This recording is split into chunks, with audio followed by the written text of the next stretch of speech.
Good morning, students. Welcome to the lecture number 5 on our subject, that is basics of civil engineering. So what you are going to learn in today's lecture, we are going to learn the remaining subdomains of civil engineering. That is nothing but your environmental engineering, then other sub branches or subdomains of our civil engineering field. We are going to go introductory part, and then we will discuss some details about these subdomains. Okay. So before proceeding towards our today's lecture, let's take a recap of the part which you have learned in our previous session. So which subdomains you have learned in our previous session?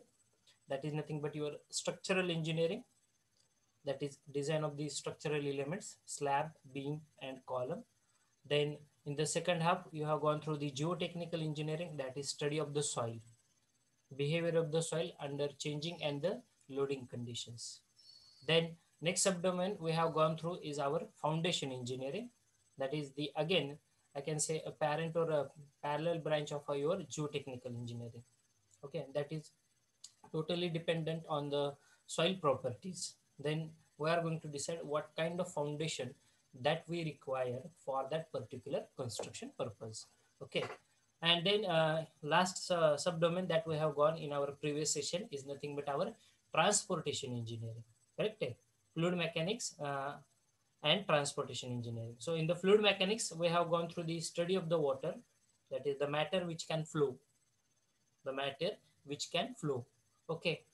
Then we have gone through the three subtypes of that particular fluid mechanics branch. That is nothing but fluid which is at rest, fluid which is in motion but without considering any kind of pressure, and the fluid which is in motion and also we are going to consider the pressure which is acted upon it.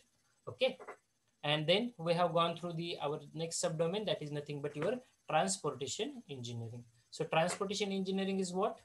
Once again I will repeat for everyone, it is the subdomain of civil engineering which deals with the four modes of transportation. Correct?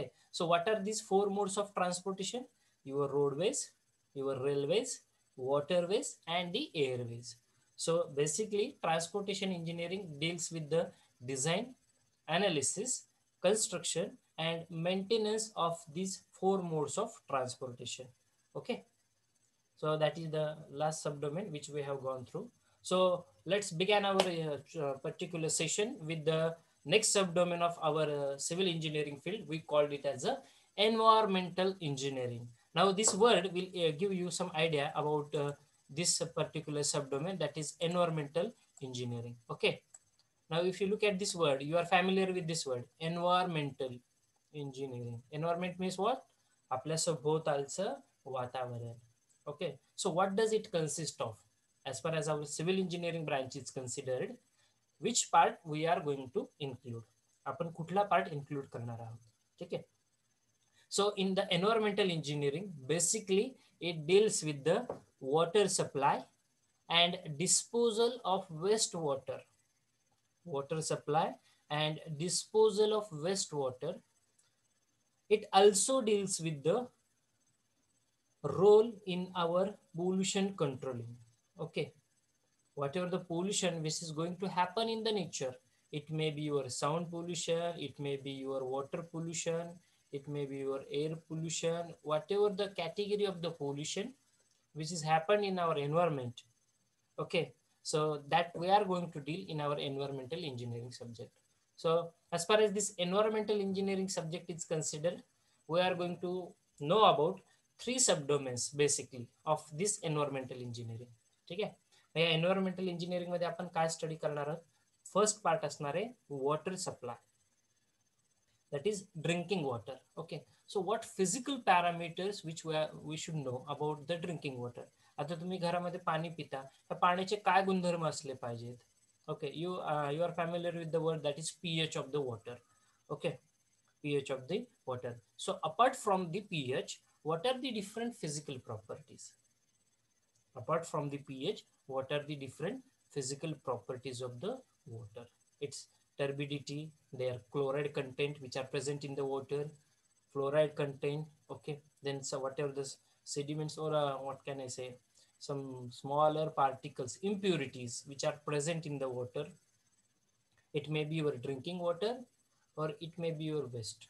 Okay, so environmental engineering, in the first half we are going to learn about the water supply engineering, that is related with our drinking water. Okay, in the second part we are going to learn about the sewer water supply system. Okay, whatever the drainage line that you are going to construct. Okay, so what properties we should know, then what kind of construction technology that we are going to adopt for this design of the sewer lines or for the design of this water supply lines.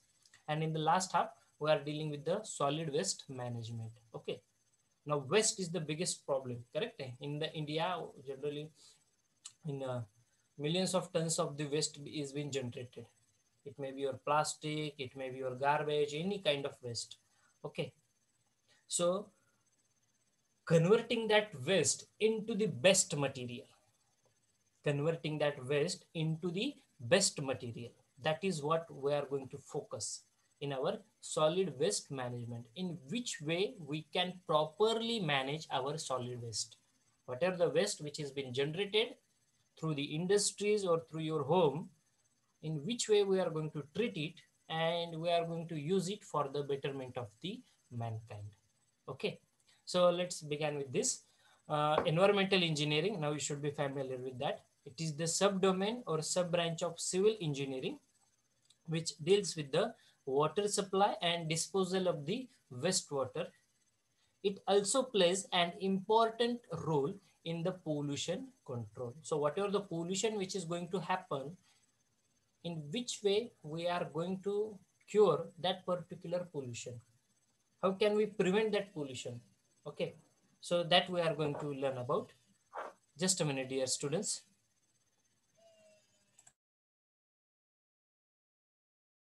Yes, so environmental engineering, it deals with the water supply and disposal of the wastewater, and also it deals with the prevention of the pollution along with the solid waste management. Okay, so the branches we are going to deal with: water supply engineering. Now what is water supply engineering? This water supply engineering, basically it deals with the supply of the water, that is your drinking water that you are using for your drinking purpose, for washing your clothes, or whatever the utensils you are having in your kitchen. So water which is used for drinking purpose, or water which is used for agricultural purpose and as well as your industrial purpose. Okay, हे जे आपण तीन गोष्टींसाठी पाणी वापरतो, पिण्यासाठी असेल, तुमच्या ॲग्रिकल्चरल म्हणजे शेतीसाठी जे तुम्ही पाणी वापरताय, किंवा इंडस्ट्रीजमध्ये जे तुम्ही वॉटर लागणार आहे तुम्हाला एखादा प्रॉडक्ट फॉर्मेशन दरम्यान. ठीक आहे, तर हे जे वॉटर आहे, ह्या water how it is been supplied to the farmer और टू अस. ओके, मग हे वॉटर सप्लाय इंजिनिअरिंग मध्ये तुम्ही काय स्टडी करत असतात? तर first part is nothing but collection of the water. Now from where you are going to collect the water?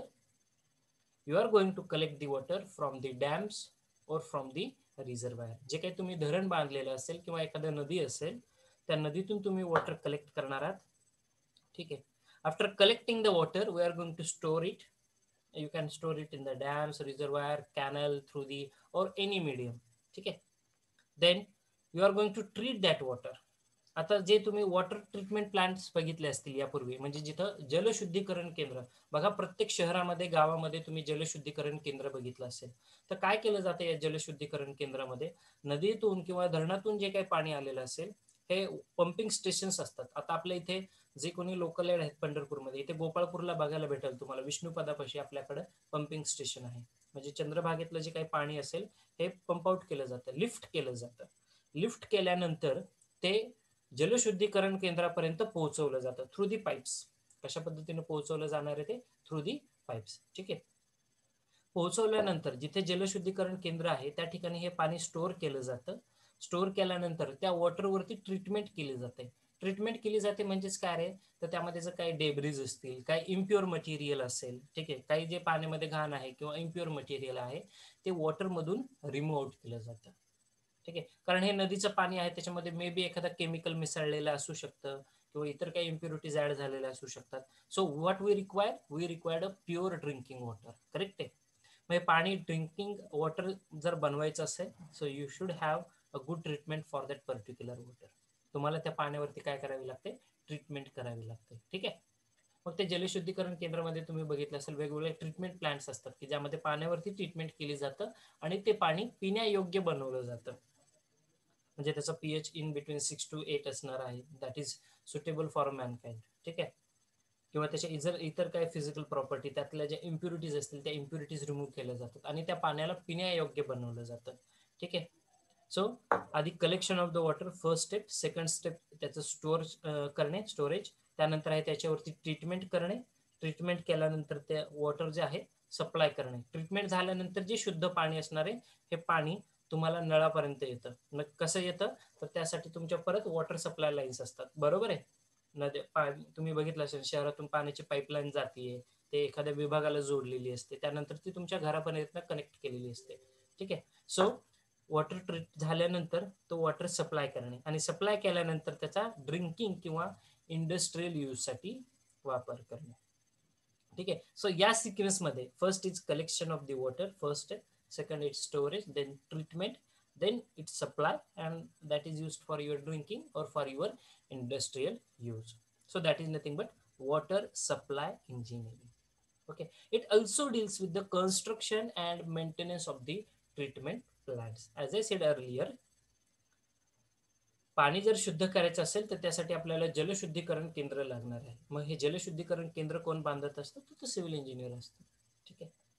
मग हे कन्स्ट्रक्शन आणि maintenance of that particular treatment plant हा सुद्धा आपला एन्व्हायरमेंटल इंजिनिअरिंगचाच पार्ट असतो. ठीक आहे. ते कशा पद्धतीने बांधलं पाहिजे, त्यासाठी काय नियमावली आहे. ठीक आहे. तुम्ही प्रत्येक गावामध्ये बघितलं असेल किंवा तालुक्याच्या ठिकाणी बघितलं असेल जलशुद्धीकरण केंद्र असतात.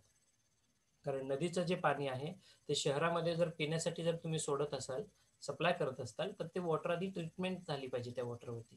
त्यातल्या सगळ्या इम्प्युरिटीज तुम्हाला रिमूव्ह आउट कराव्या लागतात. Okay. I hope you got this particular point, water supply engineering. Then our next subdomain of this environmental engineering is your sanitary, or we can call it as a sewer engineering. Okay. Supply or design of the sewer lines. Sewer म्हणजे काय, drainage. Okay. मग sanitary engineering what does it deals with, that is our second subdomain of our environmental engineering. So sanitary engineering, it deals with the wastewater which is coming directly from the industries or from your domestic. Okay. म्हणजे तुमच्या घरातलं waste water, धुणं धुतलेलं आहे, भांडी घासलेले आहेत, खरकट पाणी असते आपल्याकडे. ठीक आहे. मग हे काय झालं, तुमचं वेस्ट वॉटर झालं, किंवा इंडस्ट्रीज मधून बाहेर पडणारं केमिकल मिक्सअप असलेलं waste water. So sanitary engineering, it deals with the wastewater that may be from your industry or it may be your from domestic purpose. Okay. So what treatment or what steps we need to follow as far as our sanitary engineering is considered, that is collection of this wastewater, again treatment of this wastewater, and disposal of the residual which is left. Residual म्हणजेच काय, जे काही पाणी शुद्ध झालेलं आहे, पाणी शुद्ध झाल्यानंतरही काहीतरी कचरा बाकी राहत असतो. ठीक आहे. एक 10 लिटर पाणी 10 पैकी 9 लिटर मी शुद्ध केलंय आणि 1 लिटर काय ही प्युअर इम्प्युरिटीज आहेत, म्हणजे फक्त घाण होती त्याच्यामध्ये. मग हे इम्प्युरिटीजचं डिस्पोजल करणं इन अ प्रॉपर वे. ठीक आहे. या इम्प्युरिटीजचं डिस्पोजल करणं इन अ प्रॉपर वे, हा भाग असतो आपल्या सॅनिटरी और सिव्हर इंजिनिअरिंगमध्ये. ठीक आहे.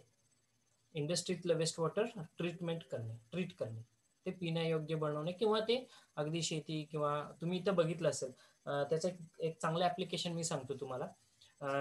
आता पुणे मुंबईला जर तुम्ही अशा ठिकाणी जाताल तर तिथे काय केलं जातं, घरातलं किंवा अगदी आपल्या गावामध्ये सुद्धा बघा, जे घरातलं जे वेस्ट वॉटर असतं, धुण्याचं जे पाणी असतं, धुण्या धुतल्यानंतरचं सांडपाणी जे म्हणतो आपण. ठीक आहे. त्या सांडपाण्यावरती ट्रीटमेंट केली जाते. एक सिंपल उदाहरण सांगतो त्याचं मी, रूट झोन टेक्नॉलॉजी म्हणून एक वापरलं जातं. ठीक आहे. I am not go in detail about that, पण एक सिंपल वर्ड्समध्ये मी सांगण्याचा प्रयत्न करेल तुम्हाला.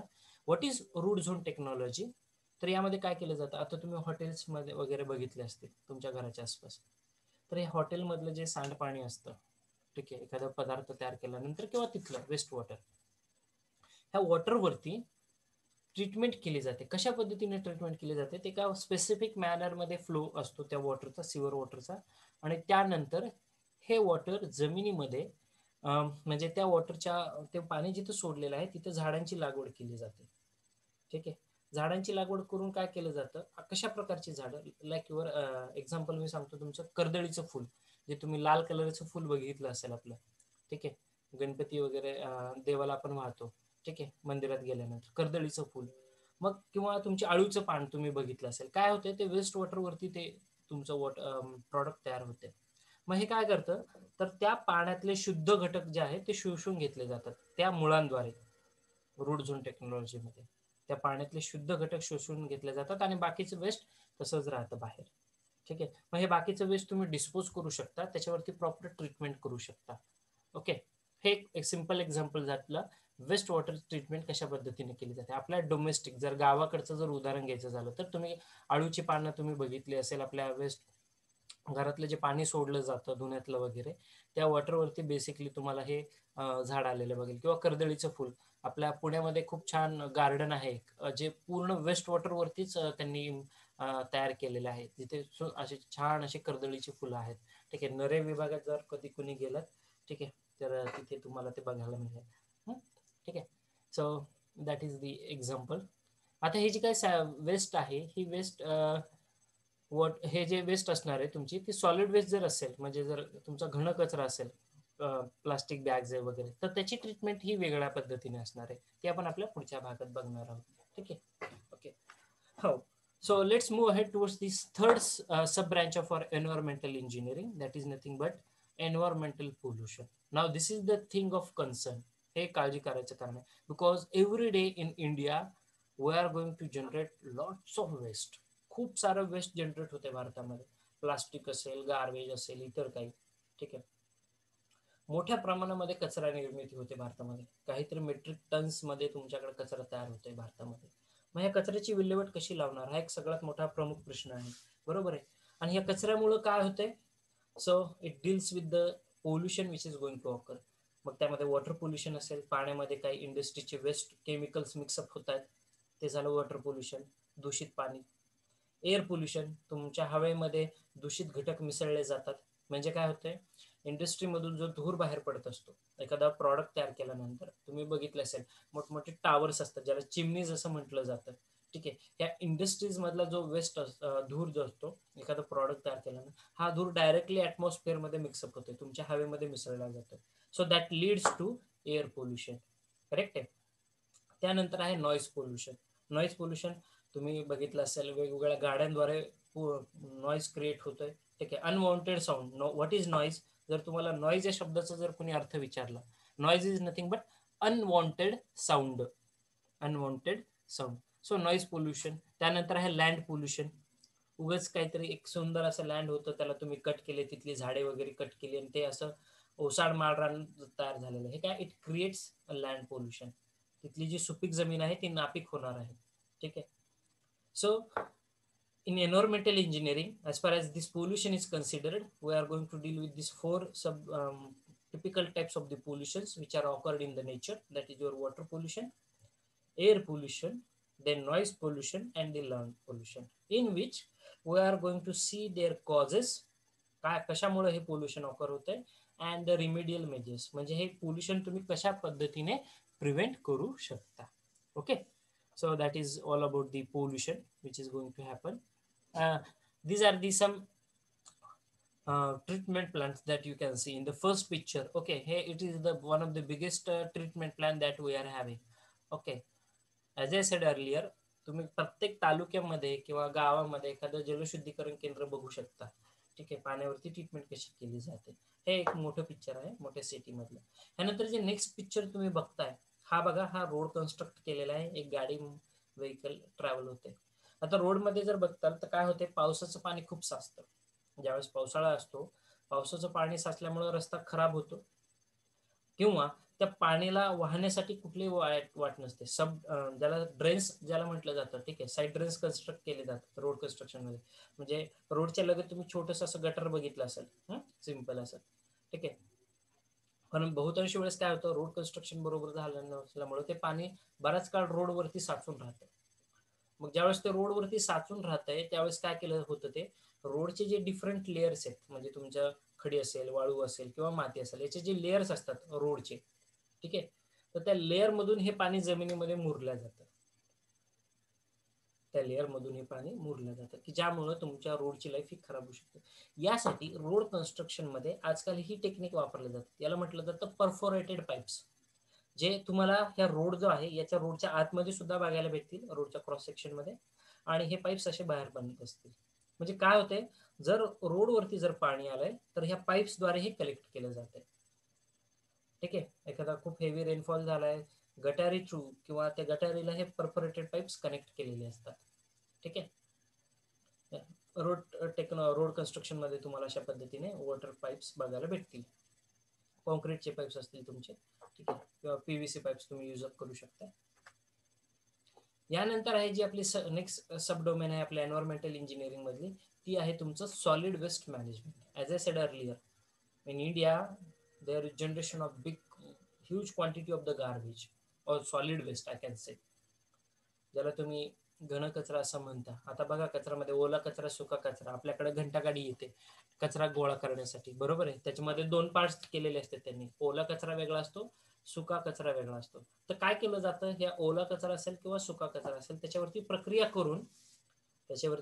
करून एक चांगलं प्रोडक्ट तयार करता येतं.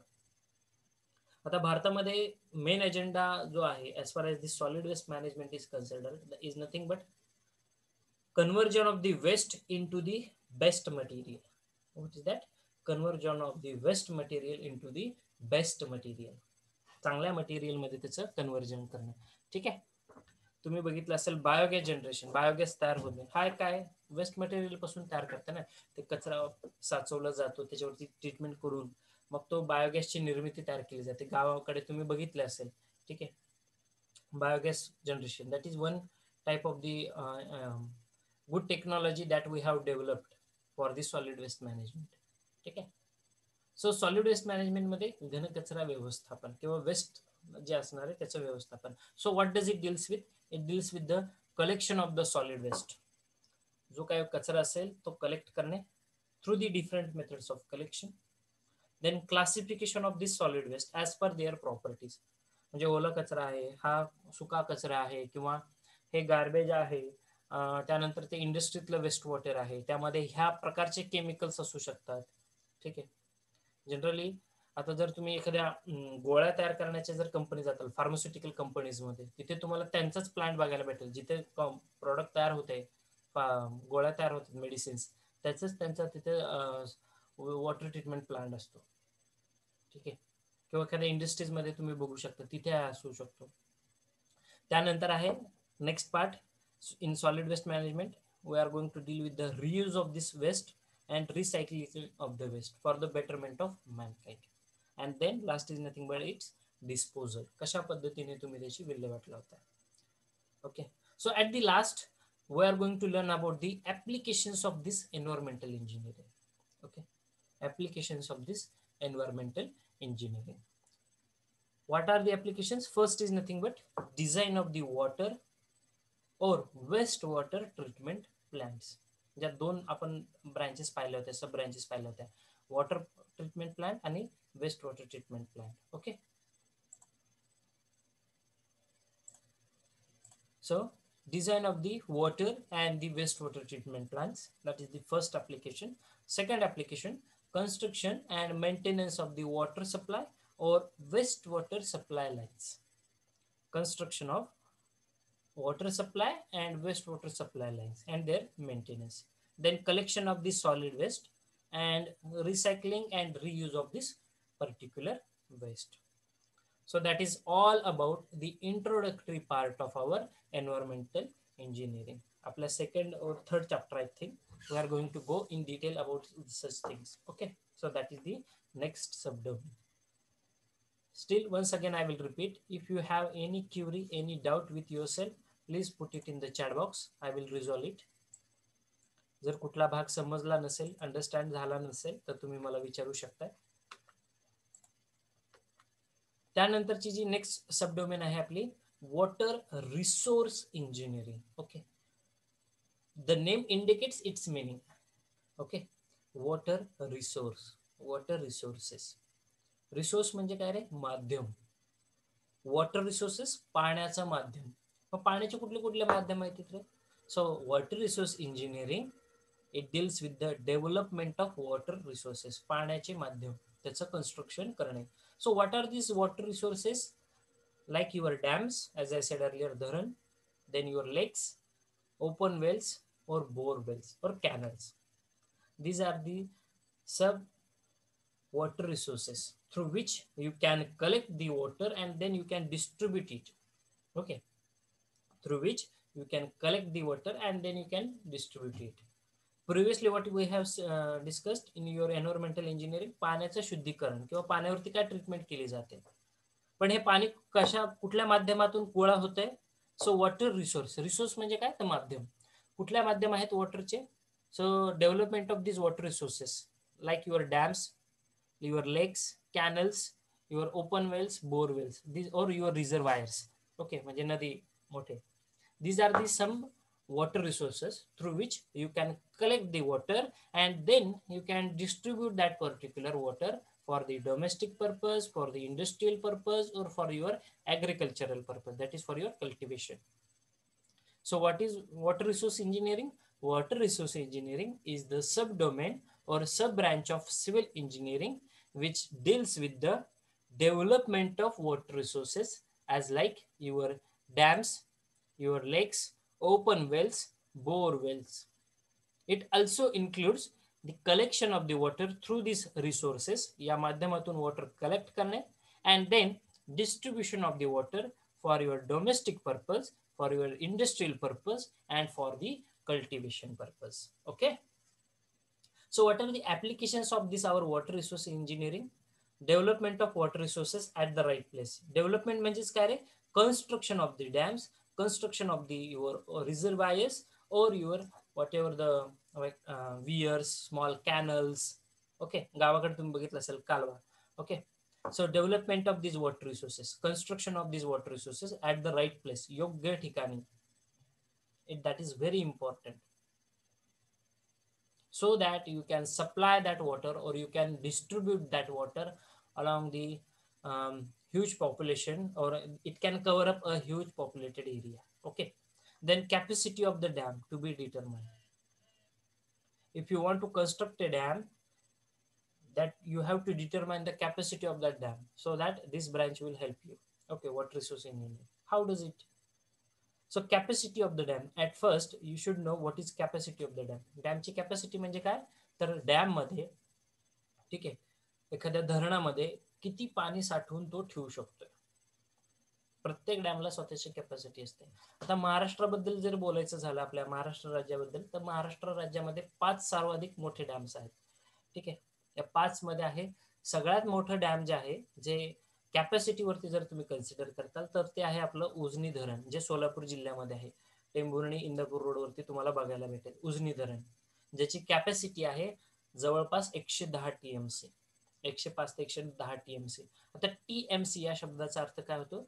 T stands for 1000, M stands for million, and C stands for cubic feet. So 1000 million cubic feet. Okay, कुठल्याही धरणाची कॅपॅसिटी कशी काउंट करतात? It is calculated in terms of TMC, that is 1000 million cubic feet. Okay, किती दशलक्ष घनफूट पाणी आहे? तुम्ही असं पेपरमध्ये वाचलं असेल की बाबा एवढं क्युसेक्स पाणी सुटलेलं आहे. ठीक आहे, तेवढं क्युसेक वेगाने पाणी सुटत आहे. ठीक आहे, हे क्युसेक्स म्हणजे जवळपास एक 28 लाख लिटर वॉटर होतं ते. ठीक आहे, I am not go in detail about that. तुम्ही फक्त अंडरस्टँड करा काही कितीतरी दशलक्ष घनफूट पाणी आहे तुमच्या धरणामध्ये. मग आपल्या महाराष्ट्राबद्दल बोलायचं झालं तर सर्वात मोठं जे धरण आहे ते तुमचं उजनी धरण आहे. त्यानंतर 2 नंबरला तुमचं कोयना धरण येते, त्याची पण कॅपॅसिटी 100 ते 105 TMC च्या आसपास आहे. ठीक आहे, आता धरण 105 म्हणजे इतकं सारं पाणी तुम्हाला दिसतं का? तर नाही, त्याचे छोटे छोटे पार्ट्स मध्ये तुम्हाला पाणी दिसतं आपल्याकडे. ठीक आहे, त्यानंतर तिसरं जे धरण आहे ते आहे तुमचं नाथसागर धरण, पैठण तालुका, जिल्हा औरंगाबाद, ज्याला तुम्ही जायकवाडी धरण असं म्हटलं जातं. त्याची 76 TMC कॅपॅसिटी आहे. ठीक आहे, 76 TMC. Okay, 76 TMC. ते जे धरण बांधायचे त्याबद्दल थोडीशी माहिती सांगतो. जवळपास 320 गावं गेलेली आहेत ते धरण बांधताना. गावं गेलेली आहेत म्हणजे तिथं गावं होती, त्यांचं परत दुसरीकडे स्थलांतर करण्यात आलं, आणि त्यानंतर ते सगळं जागा मोकळी करून तिथे मग तिथे धरण बांधण्यात आलं, म्हणजे पाणी साचवलं जाते. ठीक आहे. तुम्ही विचार करा पाणी किती असेल, 76 TMC. आपलं उजनी धरण 110 TMC आहे. भारताबद्दल बोलायचं झालं तर भाकरा नंगल किंवा सतलज डॅमवरती मोठमोठे धरणं आहेत. ठीक आहे. तुमच्या आंध्र प्रदेश आणि तेलंगणा बॉर्डरवरती पण धरण आहे, कृष्णमसागर धरण, की ज्याची कॅपॅसिटी जी आहे ही 400 TMC कॅपॅसिटी आहे, 386 काहीतरी. ठीक आहे. खूप मोठं धरण आहे ते. त्याच्यावरती 3 धरणं आहेत. त्या एका धरणावरती परत 3 धरणं बांधलेली आहेत. सो कॅपॅसिटी ऑफ डॅम हे जर डिटरमाइन करायचं असेल तर water resource engineering will help you. त्यानंतर आहे it ensures water supply for the crops, for the drinking during the famine. म्हणजेच ज्यावेळेस पाणी नसणार आहे, दुष्काळ किंवा ज्याला आपण उन्हाळा म्हणूया, की ज्यावेळेस पाण्याची कमतरता असते, त्यावेळेस पाण्याचा सप्लाय कसा असला पाहिजे, शेतीसाठी वॉटर सप्लाय कसा केला पाहिजे, हा सगळा वॉटर रिसोर्स म्हणजे इरिगेशन इंजिनिअरिंग. अजून तुम्हाला एक रिलेव्हंट शब्द सांगतो जे तुम्ही इरिगेशन डिपार्टमेंट ऐकलं असेल, पाटबंधारे विभाग आपल्या महाराष्ट्र सरकारचा. ठीक आहे, पाटबंधारे विभाग. मग ह्या पाटबंधारे विभागामध्ये काय केलं जातं, शेतीसाठी पाणी कसं सप्लाय करणार आहात, मग कशा पद्धतीचं आहे, ठिबक सिंचन आहे, कुठली पद्धत तुम्ही वापरताय, पिण्यासाठी पाणी तुम्ही कसं सप्लाय करत असता, त्याचा सगळा जो अभ्यास असतो हा वॉटर रिसोर्स इरिगेशन और पाटबंधारे ज्याला मराठीमध्ये तुम्ही म्हणूया. ठीक आहे, हा भाग असतो. त्यानंतर त्याचं नेक्स्ट ऍप्लिकेशन आहे वॉटर रिसोर्सचं construction and maintenance of the dams. Then proper crop pattern that can be selected.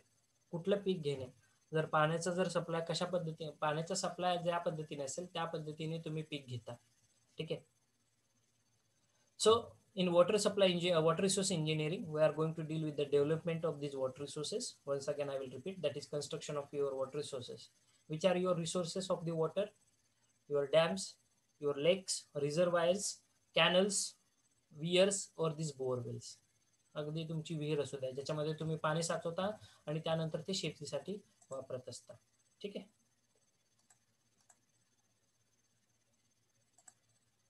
So that is all about the water resource engineering. I can show you some pictures. Yes, you can see this dam. Okay. काय होतंय, इकडे पाणी साचवलेलं आहे, त्यानंतर हे इथे gates आहेत, त्या धरणाचे दरवाजे आहेत आणि त्यानंतर हे पाणी असं सोडलेलं आहे. दिस इज द आर्च डॅम, जे तुम्ही बघितलं असेल. ठीक आहे, मूवीज मध्ये वगैरे. आर्च डॅम, पाणी बघा साचवलं त्यानंतर त्याचं डिस्ट्रीब्युशन केलं. आणि हा आपला कॅनल आहे. कॅनल तुम्ही आपल्या गावाकडे वगैरे बघितलं असेल. जर इथे कॉन्क्रीट टाकलेलं असेल ना, you can see the pointer which I am scrolling. जर इथे पॉइंट कॉन्क्रीट टाकलं असेल तर याला लाईन्ड कॅनल असं म्हटलं जातं. जर कॉन्क्रीट नसेल तर त्याला अनलाइन्ड कॅनल असं म्हटलं जातं. ठीक आहे. So that is all about the water resource engineering. Okay. Now, as far as today's lecture is considered, we will stop here for this particular time, and whatever the remaining subdomains, we are going to learn it about in our next lecture, that is tomorrow. Okay.